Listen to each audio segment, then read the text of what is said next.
మీకు తెలుసా ఈరోజు మీరందరూ అవునా అనుకునే విషయాలు మీ ముందుకు తీసుకొచ్చాను. సాధారణంగా గొప్ప వాళ్ళ పేర్లతో నగరాలు ఉండటం మామూలే, కానీ ఒక వ్యక్తి యొక్క గుర్రం పేరుతో నగరం ఉందట. అదేనండి విశేషం. అలెగ్జాండర్ యొక్క గుర్రం పేరుతో ఏకంగా ఒక నగరాన్ని నిర్మించారట. ఆ నగరం పేరు బ్యూసిఫాలస్. అవునండి, ఈ నగరాన్ని క్రీస్తు పూర్వం 326వ కాలంలో కనుక్కున్నారు. అయితే అప్పుడు అలెగ్జాండర్ హైడాస్పేస్ అనే ప్రాంతం వద్ద యుద్ధం చేసినప్పుడు ఆ యుద్ధంలో తనకు ఎంతో ఇష్టమైన గుర్రాన్ని పోగొట్టుకున్నాడు. ఆ గుర్రం యొక్క జ్ఞాపకార్థంగా ఆ నగరాన్ని బ్యూసిఫాలస్ అని పేరు పెట్టారు. ఇది హిందూ మహాసముద్రానికి తూర్పున జూలెం రివర్ దగ్గరి ప్రాంతంలో హైడాస్పేస్ వద్ద ఉంటుంది. ఇదేనండి అలెగ్జాండర్ గుర్రం పేరుతో ఉన్న సిటీకి ఉన్న కథ.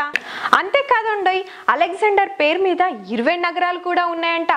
ప్రపంచాన్ని జయించాలనుకున్న వీరుడు ఇప్పటికీ ప్రజల మనసులోనే ఉన్నాడు. ఇదండి ఈరోజు విశేషాలు. మరిన్ని సరికొత్త విషయాలతో మళ్ళీ కలుద్దాం. అంతవరకు బాయ్.